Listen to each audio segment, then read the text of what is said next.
حسن، صبر اور مقدر کی لازوال داستان میں پچھلی چند اقساط میں ہم نے دیکھا کہ یوسف علیہ السلام کو ان سارے الزامات سے بری کر دیا گیا ہے جن الزامات کے تحت انہیں قید میں ڈالا گیا تھا، اور بادشاہ ان سے ریکویسٹ کرتا ہے کہ میرے خواب کی تعبیر کے مطابق جو 7 سال بعد قحط آنے والا ہے، اس قحط کے لیے جو بھی انتظامات کرنے ہیں وہ آپ سنبھالیں۔ یوسف علیہ السلام قید کی کال کوٹھڑی سے تخت شاہی تک پہنچ چکے ہیں۔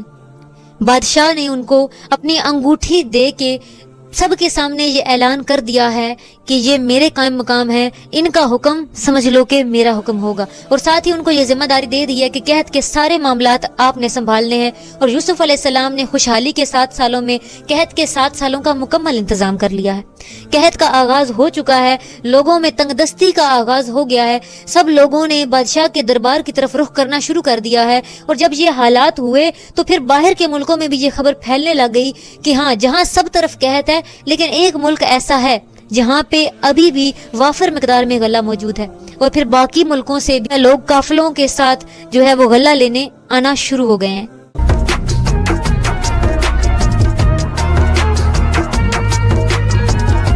اب جیسے ہی یہ قافلے آ رہے ہیں، ہر ایک قافلے کو جہاں غلہ چاہیے وہیں سب کی زبان پہ ایک ہی بات ہے کہ ایسا کیسے ہو سکتا ہے؟ آخر یہ کون سا انسان ہے جسے پہلے سے ہی پتا تھا یہ سب کچھ، اور اس نے اس مشکل وقت کے لیے اتنا سارا انتظام کر کے رکھا ہوا تھا؟ اتنا دانشور، اتنا دور اندیش آخر کون تھا؟ سب آپ کو دیکھنے کے بھی تجسس میں ہیں، اور ساتھ ہی آپ سے ظاہر ہے غلہ بھی چاہتے ہیں، کیونکہ بھوک نے تو لوگوں کی جان ہلکان کر رکھی ہے۔ بہرحال قافلے آنا شروع ہو گئے ہیں، اور دوسری طرف یوسف علیہ السلام کا کیا منظر ہے؟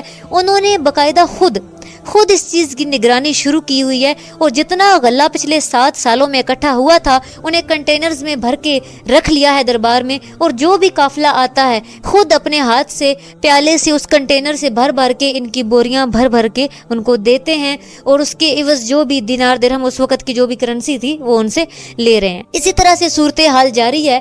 اب جیسے ہی یہ قافلے آ رہے ہیں، غلہ لے کے جا رہے ہیں، اچانک یوسف علیہ السلام نے جب پیالہ بھرا اس نئے آنے والے قافلے کے جو تھیلے میں ڈالنے لگے تو ایک لمحے کے لیے گویا ان کی دنیا رک گئی۔ وہ سوچنے لگ گئے کہ یہ کیا ہوا ہے۔ جب انہوں نے نظر اٹھائی، 1 نہیں، 2 نہیں، 3 نہیں، یہ تو 10 کے 10 شخص جانے پہچانے ہیں، اور شاید انہوں نے بہت ہی جلدی یہ چیز جان لی ہے کہ کوئی اور نہیں، یہ جو 10 لوگ میرے سامنے کھڑے ہوئے ہیں یہ کوئی اور نہیں، یہ میرے وہی بھائی ہیں جنہوں نے انتہائی بے دردی اور بے رحمی سے مجھے گھسیٹتے ہوئے اندھے کنویں میں ڈال دیا تھا۔ آج وہی بھائی میرے سامنے کھڑے ہیں۔ اس وقت یوسف علیہ السلام کے دل پر جو گزری ہوگی اس چیز کا اندازہ ہم نہیں لگا سکتے۔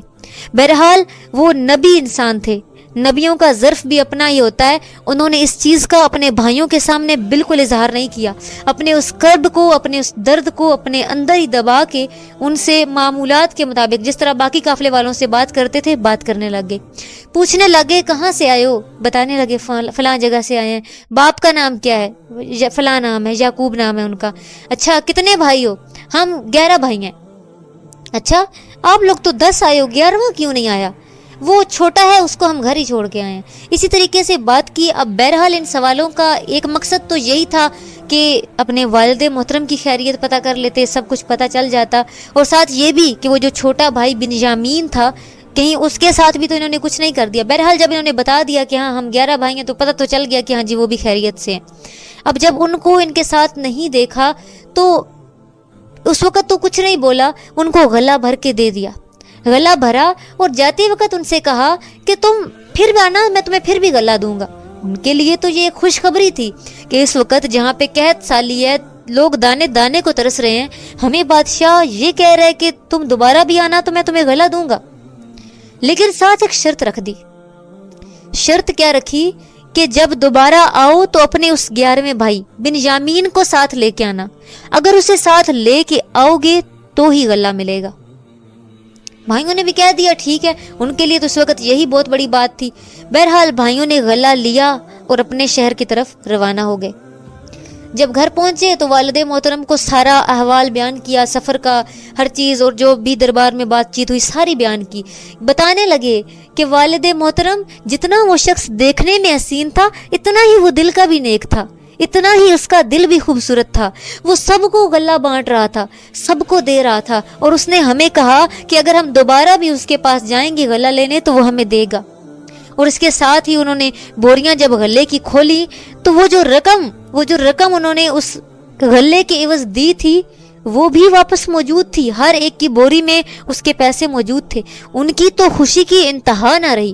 انہوں نے والد محترم کو کہا کہ ہم بس تھوڑے دن آرام کریں گے اور پھر دوبارہ سے سفر پہ روانہ ہوگے، اور ہاں یہ تو بتانا یاد ہی نہیں رہا آپ کو کہ اس بار بادشاہ نے کہا ہے کہ بنیامین کو بھی ساتھ لے کے آنا۔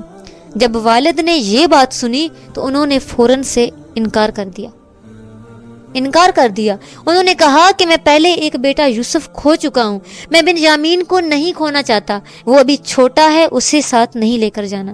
لڑکوں کا تو اصرار شروع ہو گیا، ظاہر ہے ایک تو انہیں اس قحط کے موقع پہ غلے کی ضرورت تھی، انہیں غلہ مل رہا تھا، اوپر سے جب انہیں یہ پتا چلا تھا کہ انہیں بغیر کسی رقم کے، بغیر کسی چیز کے عوض یہ غلہ ملا ہے، تو اب تو وہ چاہتے تھے ہر حال میں وہ جائیں۔ اب غلہ تو انہیں تبھی ملنا تھا جب بنیامین ساتھ جاتا، تو انہوں نے بہت زیادہ اصرار کرنا شروع کر دیا۔ بولا کہ وہ یوسف کو تو بھیڑیا کھا گیا تھا، یہ تو ہم شہر جا رہے ہیں، ہم کسی جنگل تو نہیں جا رہے، ہم بنیامین کا خیال رکھیں گے، ہم بنیامین کو اپنے ساتھ لے کر جائیں گے، اپنے ساتھ لے کر آئیں گے، ہم وعدہ کرتے ہیں، پلیز ان کو ہمارے ساتھ جانے دے۔ بہرحال انہوں نے اصرار جاری رکھا اور ایک باپ اپنے فکر اور پیار کے تحت انکار کرتا رہا۔ انکار اصرار کی اس جنگ میں آخر ایک باپ کو ہار ماننی پڑی اپنے بیٹوں کے آگے، اور انہوں نے اپنے دل پر پتھر رکھ کے بنیامین کو ساتھ جانے کی اجازت دے دی۔ اب یوسف علیہ السلام ادھر اس شرط کے تحت ان کا انتظار کر رہے ہیں کہ اس بار بنیامین ساتھ آئیں گے تو ہی ان کو غلہ دیا جائے گا۔ یہاں سے بہت مشکلوں سے ہی صحیح پر والد کو منانے کے بعد یہ یہاں سے نکلنے لگے تو یعقوب علیہ السلام نے پھر بولا میرے بیٹے کا خیال رکھنا، اور ہاں ایک احتیاطی تدبیر بتاتا ہوں کہ جب مصر شہر میں داخل ہو تو سارے اکٹھے نہ داخل ہونا، سب الگ الگ دروازوں سے جانا، کہ اگر خدا نخواستہ کسی ایک بھائی پہ کوئی مصیبت آن پڑتی ہے تو کم از کم باقی سارے اس کو بچا سکے۔ انہوں نے اپنے طور پر یہ تدبیر ان بچوں کو بتائی اور ان کو روانہ کر دیا۔ اب یہاں سے یہ 10 بھائی پھر سے بنیامین کو لے کے روانہ ہو چکے ہیں۔ مصر کی طرف یہ قافلہ ایک بار پھر روانہ ہو چکا ہے، ایک بار پھر ایک اور بھائی ان 10 بھائیوں کے ساتھ جا رہا ہے۔ کیا اس بار یہ بنیامین صحیح سلامت واپس لوٹ پائے گا؟ کیا یہ 10 بھائی واقعی بنیامین کی ویسی حفاظت کریں گے جتنی یقین دہانی یہ اپنے والد محترم کو کروا کے آئے ہیں؟ یوسف علیہ السلام نے یہ شرط کیوں رکھی ہے؟ ان کے دماغ میں چل کیا رہا ہے؟ وہ کیا چاہتے ہیں؟ اتنی بڑی شرط کہ بنیامین آئے گا تو ہی غلہ ملے گا کیوں رکھی گئی ہے؟ جانیں گے اگلی قسط میں۔